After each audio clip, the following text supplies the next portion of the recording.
Coming up on this episode of The Seriously Show.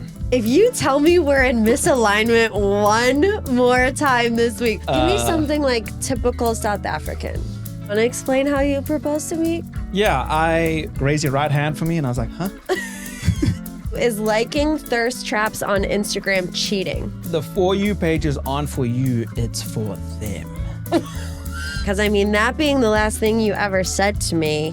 What's up, Dave? What's up, more? Producer Harley's back. Producer Harley back in the room. He's farking though. Yeah, he's farking. Fresh cut.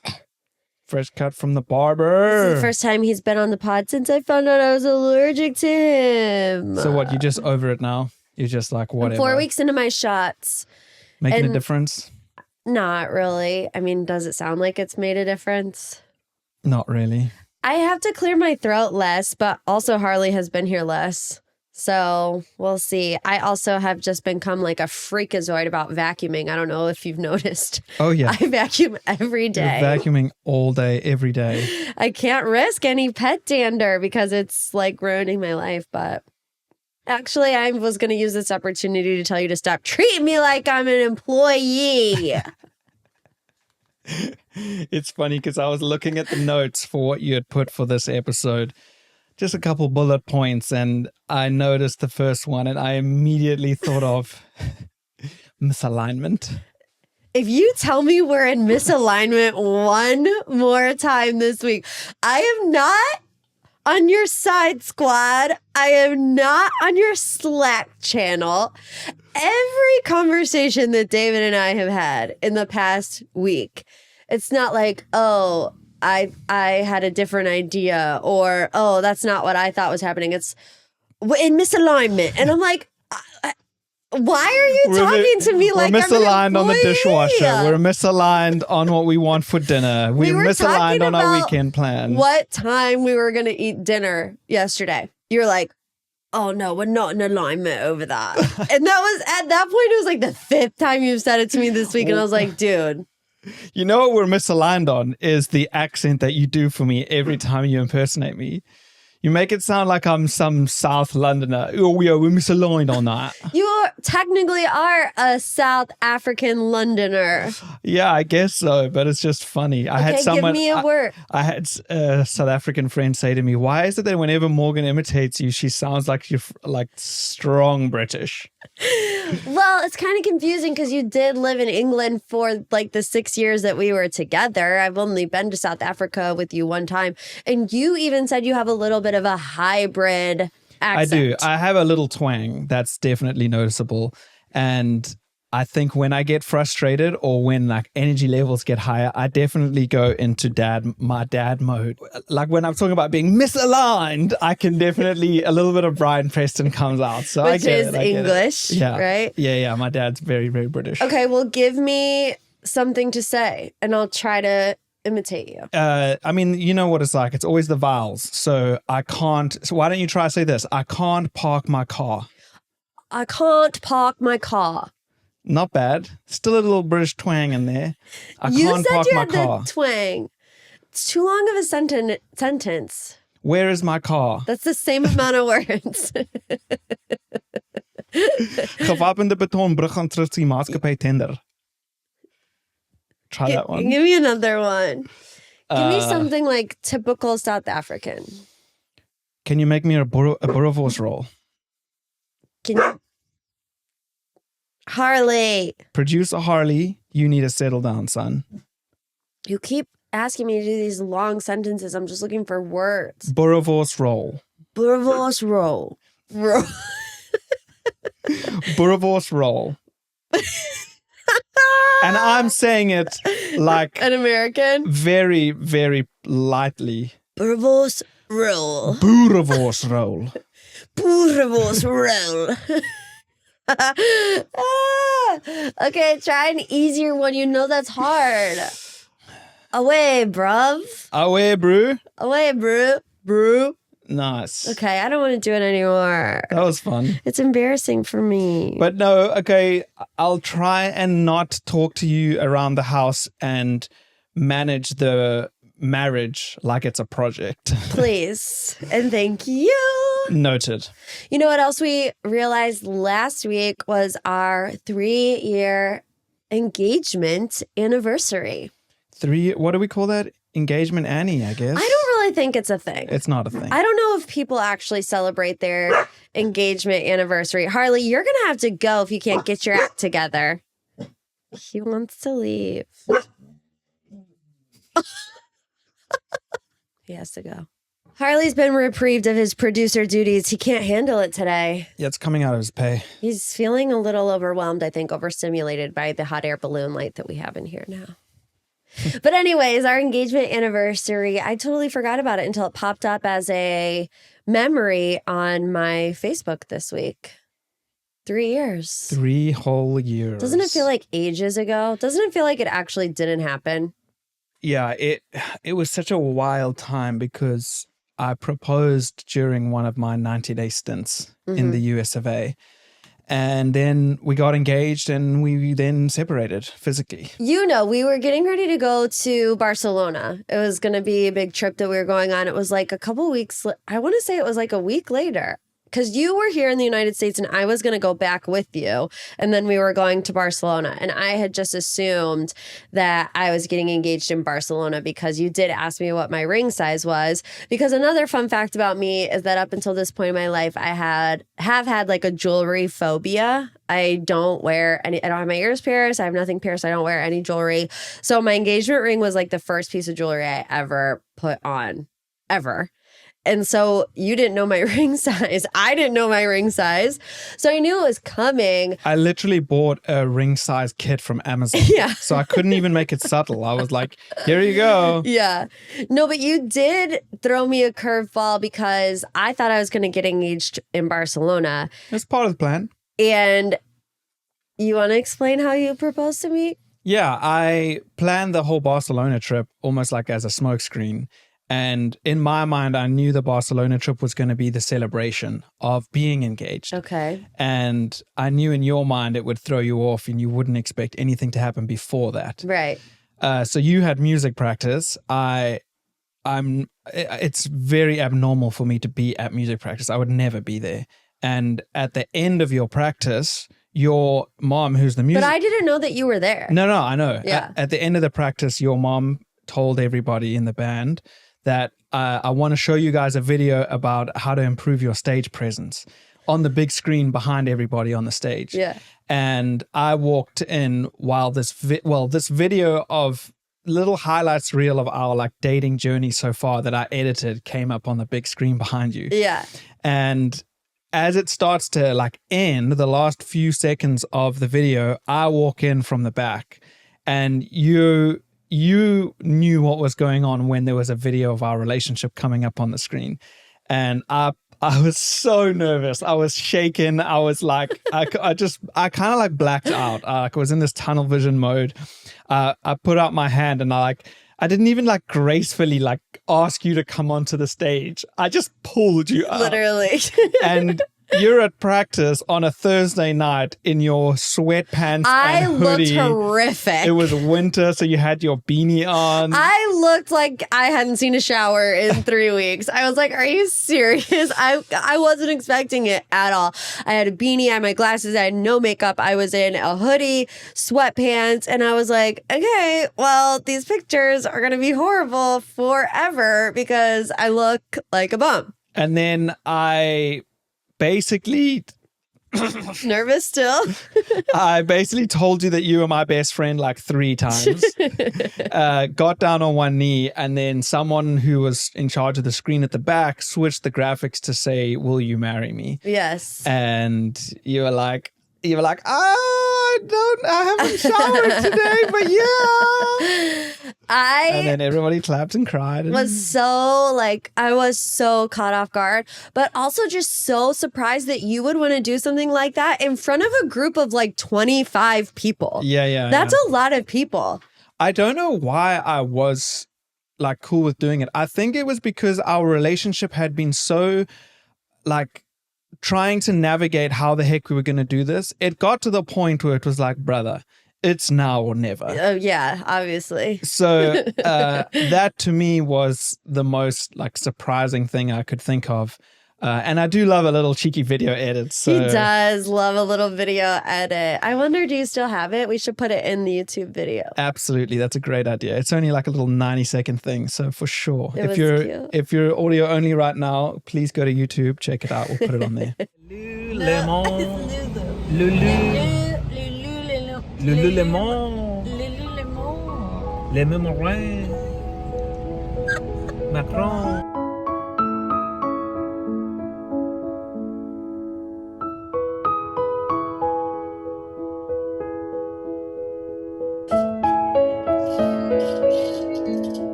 What's up?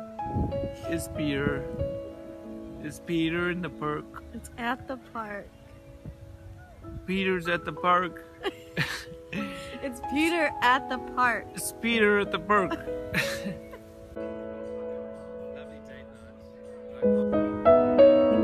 Miss Ami.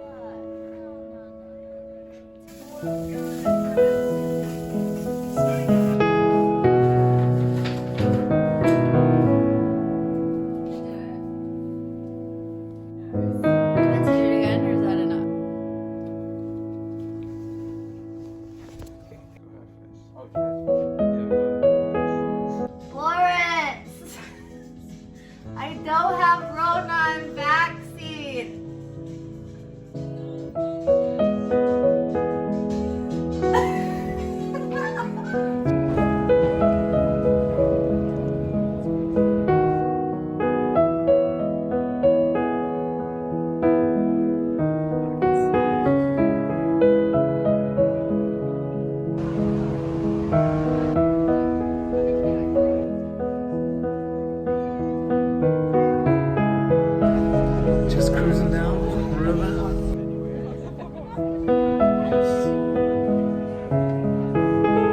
Deja vu.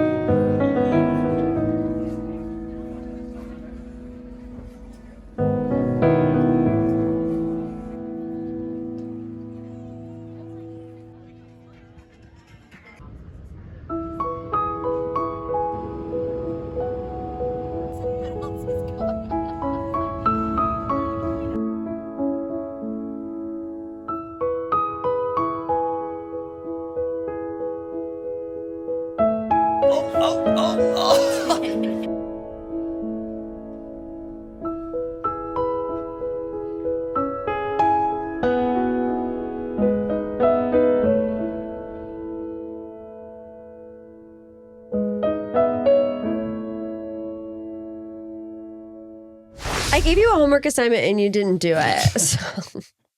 I think it will be better. You just do your side of it. I'll do my side next time. That is your way of explaining your way out of it.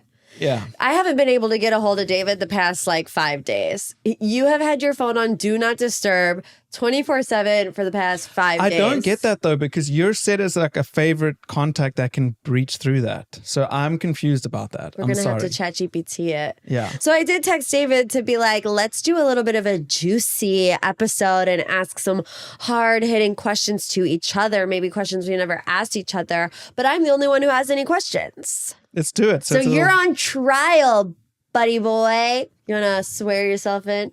I, David Preston. I had to do this the other day for the when I registered the truck. I was inside. What do you mean? I was inside the DMV and the BMV in Ohio. Right. And I signed all this paperwork, and she's like, "Raise your right hand for me," and I was like, "Huh?" Raised my right hand in the middle. She's like, "Do you swear that everything on this form is accurate and correct?" And I'm like, "Yeah." I do, yeah, yes, yeah, okay, yes. She's like, "Thank you." Okay, well, you learn something new every day. Yeah. Okay, now these Throwing are... myself in. Oh, yeah.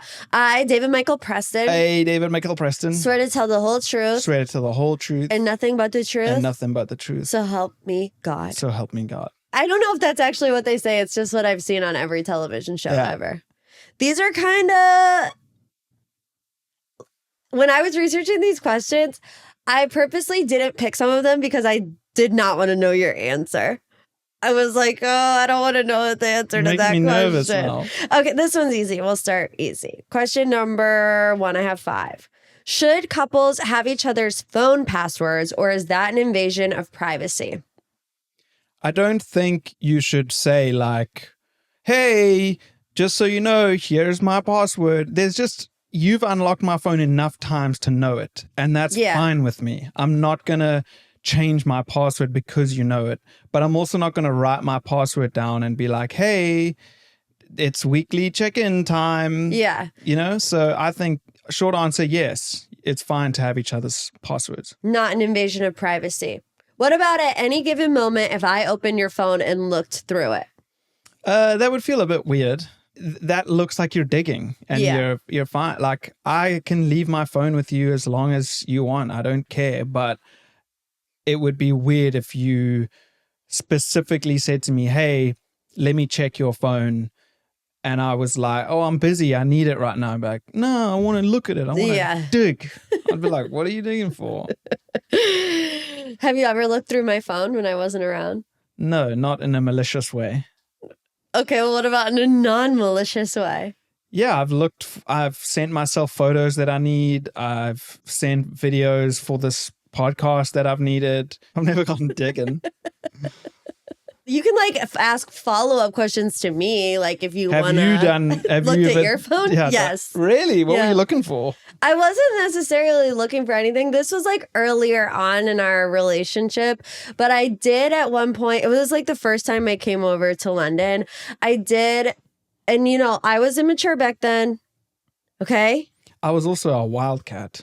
So this was the first time I came to London. We had been dating for like 6 months and I was looking on your phone for something. I don't know if I was ordering food or something or another, but you did get a text message from a girl and I did click on it. What did it say? I don't remember. It was nothing. It was one of your friends who I knew was your friend, but I still clicked on it and I still read it and I still like scrolled a little bit, but I didn't see anything. And with WhatsApp, I have chats on my WhatsApp from like 2012. Yeah. That's the only time I ever did, though. Do you think that's bad? I think back then, and I know I can just picture how you would have done it. You would have been like, ooh, and then you'd be like, swipe up, swipe unread. Right. Okay, question number 2. Is liking thirst traps on Instagram cheating? It's not cheating, but I don't think it's right. You don't like girls' thirst traps? No, I do not. You don't get on Instagram. You get on Instagram like once every 3 years. I don't even think you have accepted my collaborator request for our wedding day photos. I actually did do that like 6 months after our wedding. I did do that. Yeah, I never have to worry about you doing stuff like that. And honestly, for me, like, I don't find that type of stuff attractive anyways. Like, if a guy is posting like a shirtless, like ripped gym selfie, I'm not attracted to that like whatsoever. I just don't like how, especially Instagram, it's become the like free trial period for OnlyFans. It has? Not mine. Yeah, it can. I have to mark stuff as like, don't show me this. Yeah. And so like, I don't like, it gets a bit crazy. It's a bit crazy in there. Yeah.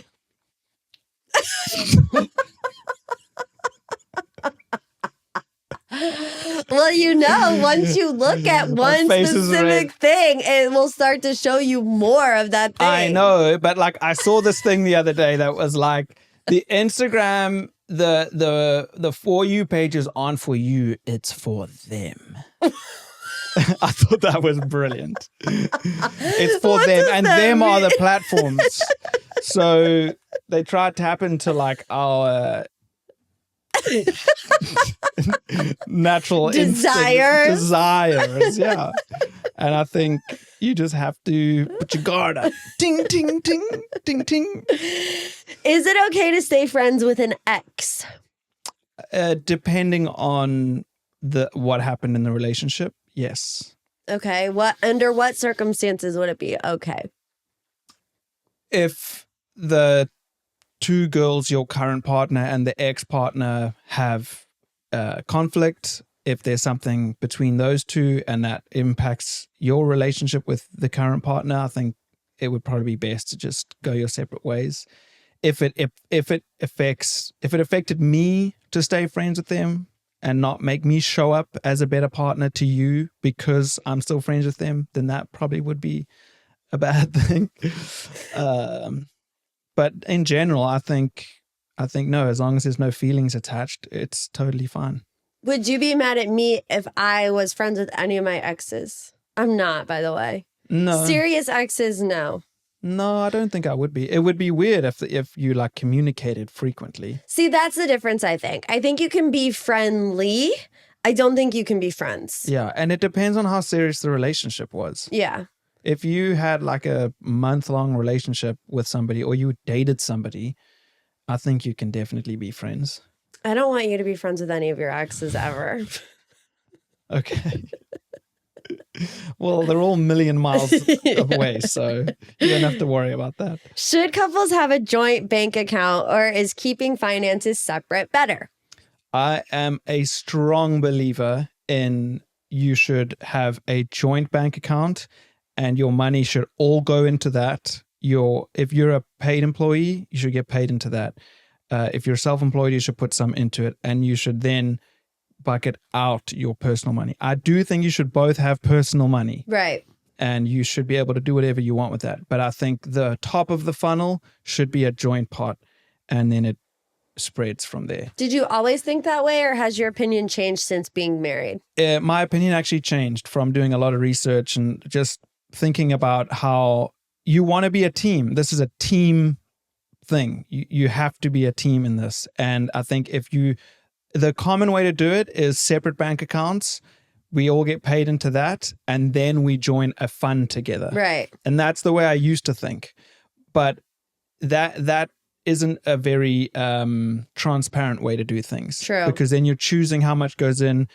Because People now have different salaries. It's exactly. not fair. So now, if let's say we have the top of the funnel is a joint account, I'm using my hands a lot, so this means I'm passionate about this.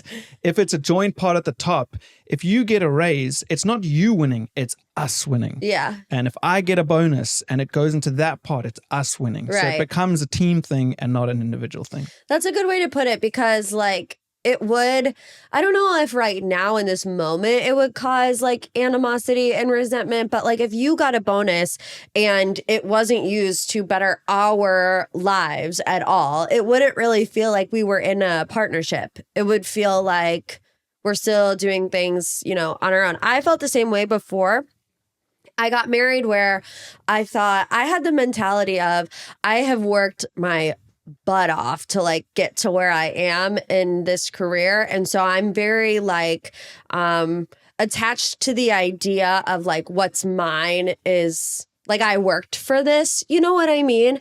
But now that I'm married, I realize that I worked for this for us, not Right. just for me. I've worked up until this point to like be at this place in my career so that now as a married couple, we can experience things together, because I actually have no need to really experience things for myself. I mean, in certain aspects, of course, I still have like my own independence, I'd say, and individuality and own like wants and desires.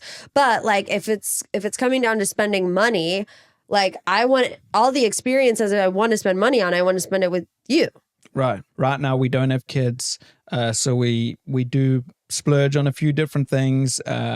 We trying to save more while we can, focusing on it being a team sport and a big like joint partnership is the way to go. Dave loves a money conversation. Oh, I do love it. I think it's a good topic. I do think it's a good topic. And I would love people to tell us, whether it's on Instagram or YouTube, tell us what kind of things you want us to talk about, because I think money's a good one. I only got one more question, Dave. This has been great. Keep it going.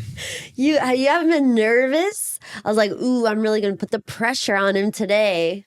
No, it's been good. I like it. I've been pleasantly, not surprised because I didn't anticipate you would say anything, but I've liked all of your answers. Oh, that's good. Am I passing the test? You're passing the test. There you go. That's a good one for you to practice. Okay, Say pass. Pass. No, you're doing this pass. Okay, we gotta Pass. keep it moving. Are you ready for question number 5? Yep. Is it okay to keep old love letters or pictures from an ex-girlfriend? Love letters would be weird. Pictures, I mean, the reason why I'm hesitating with pictures is because it's so hard to like scrub everything from the internet. Yeah.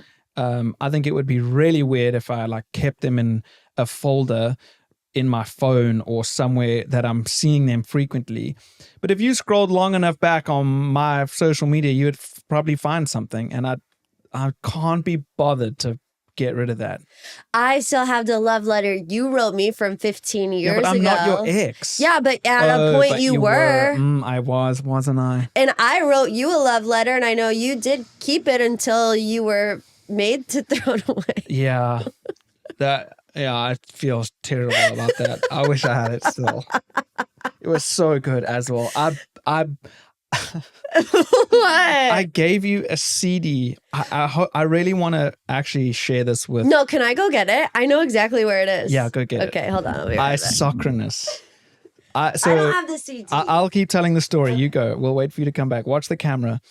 There's a band in South Africa called Isocronous, like incredibly musically talented, like well-educated musicians, you know. There were some great songs, and I went to one of their shows and they burnt their album onto a CD. So it wasn't even like a production CD. And in green permanent marker, it says Isocronous.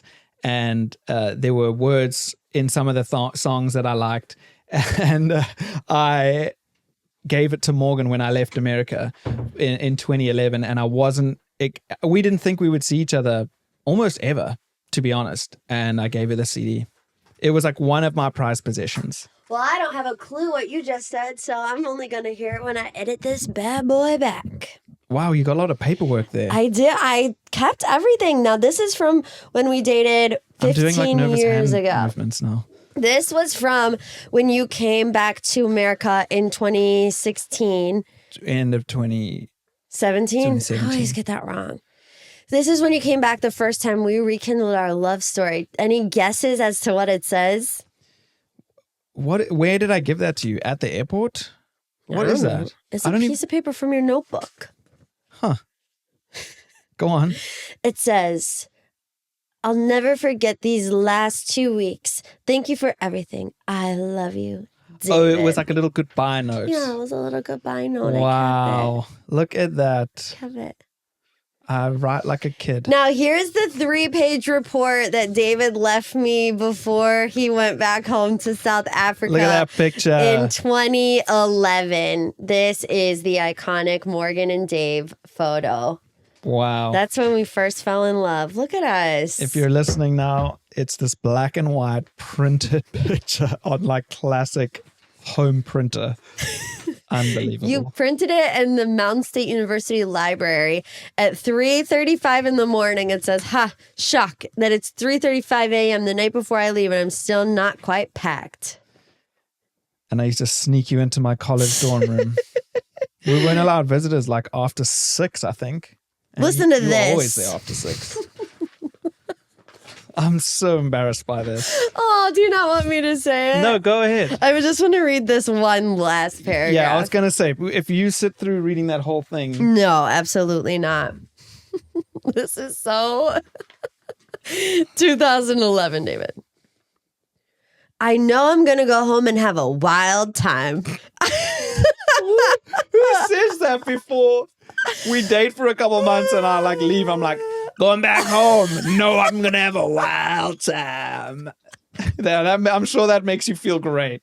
Yeah, it says, I wouldn't lie to you and say I'm going to chill and make you happy. I said that, but now you have to read everything else to get the context because I sound like an absolute prick. But he says, I'm going to tone it down in the beginning because because Oh yeah, let me give it a little bit of a buffer. I won't be too crazy on the first weekend, but the second weekend things are going to heat up a little. I'm going to tone it down in the beginning because that would be unfair on you. And plus, I'll still be hurting too. But the rest of it is like, thank you so much for driving me everywhere, being there for me, making me dinner. Thank you for laughing, for being you. The time I've known you has by far been the best time I had in America. I can't explain how much more enjoyable it has been because of you. You're so special. Oh gosh, this is so cute. You came to church with me on an Easter Sunday and I sang a song and you said, the next morning at church, you went on stage, reached into my chest, and took my heart out. I remember that moment clearly. I honestly thought I was looking at an angel. It was more than good. It was special. I remember that so clearly. The stage was on the back of a truck, like outside. You were up on a truck and you were singing, and it was the first time I had seen you sing in public. That was at the day before. That was like at our little Easter celebration. And I was like, wow, there's a little baby angel. See, I wasn't that much of you a weren't. ass. You weren't. And then I have to ruin it by saying, yeah, me, I'm wild when I get back. You were 21 years old. Every single one of us were stupid and not fully formed in the frontal lobe at 21 years old. Right. So I 21 don't to blame you. 25. Then we have all of these little like sayings that used to be our little sayings. Read the Mumford one. Oh, this is cute. This is cute. We were big Mumford fans. Yes. It says, and my head told my heart, let love grow, but my heart told my head this time, no. And that. Did you know that I put something like this in my vows? But Yeah, I do remember that. I can't, that will be for next week. I'll have to go back and look at it. But I circled back to this moment because I mean, that being the last thing you ever said to me, like during this phase of our life is pretty crazy. And then I put it back in our vows, like the opposite way around, that we're allowed to let our love grow now. Oh, that's so cute. I know. That's nice. I'm so glad you kept hold of that. So keeping letters from your exes as long as it's Morgan or David approved. Yeah, as long as you get married in 15 years. That's it. Time for the Seriously Award of the Week. Woo! Well, wouldn't you know, this is a hat trick of Seriously Award of the Weeks for Morgan. We sat down for dinner. What were you making again? Oh, yeah. Oh, I was in my cookbook era and I Cookbook was era. making spinach artichoke mac and cheese. It was very good. And I didn't tell David what was in it because, like, if I said the word artichoke to him, he would not eat it. Yeah. Without even knowing what an artichoke really is. You think I'm fussy and you think that I'm like weirdly health conscious, but I also eat anything. So it makes no sense. But you didn't want to tell me that it was like a cheesy... A mac and cheese bake. Yeah. So I was like, I'm not telling you what I'm making for dinner and tonight. I was like, why? And you're like, well, because you don't like carbohydrates or cheese. And I'm sitting there like... Those are two of my favorite things on planet Earth. Like, in all actuality, who doesn't like carbohydrates and cheese? Unless you physically are unable to, who doesn't eat cheese or carbohydrates? So I was just sitting there going, what are you on about? And even you looked at me like, yeah. Yeah, I guess. I was like, heck yeah, let's eat this mac and cheese bake, baby. But I know for a fact that you would eat it and then you'd be like, oh, well, we can't have it every day. Yeah, like, you can't that's have it what every you day would because, say. yeah, well. You got health. And I'm like, yeah, sure. Okay, whatever. You can't Because how many times a week does David tell me, well, if you didn't eat those cubes of cheese, you wouldn't be having acid reflux. Right, exactly. But that bake was really good. It and I'm was glad good. you didn't tell me it had artichokes in it afterwards. I don't know why you're such an artichoke hater. You don't even know what they look like. I don't actually know what it is. I actually thought it was a fish the first time I read it on A the menu. fish? That's an anchovy. I know, exactly. And it took me a while to realize that those were two different words. Well, there you have it. Now, big artichoke guy? No, 3 in a row. Seriously, award of the week. Oh, don't worry. Your time is We coming. need to get you a trophy or something. I could have made that whole letter the Seriously Award of the Week. Yeah, that's a good point. Listen, you guys, Dave's a good guy. Don't come for him for that one little minor paragraph. Oh, yeah. Please. Okay, give him the spiel about giving us a review. You got a new review? Oh, I don't know. Check it out. Maybe we got Sometimes a bad one. I'm scared to look. Give us a review, Apple Podcasts, Spotify, and if you are watching on video on YouTube, just hit up the subscribe, like the video, and comment. Seriously, so funny. Ha ha ha. 5 stars. Loving the content. Love to have Dave now in the mix. You guys had me cracking up in the middle of my office about missing the exit to a T. My road trip life with my husband. So relatable. Can't wait for more episodes from Allison M9121. We love you, Allison. Thank you, Allison. We love you, Allison. Wow. That was a good one. See you later. Bye, guys. Thanks for listening.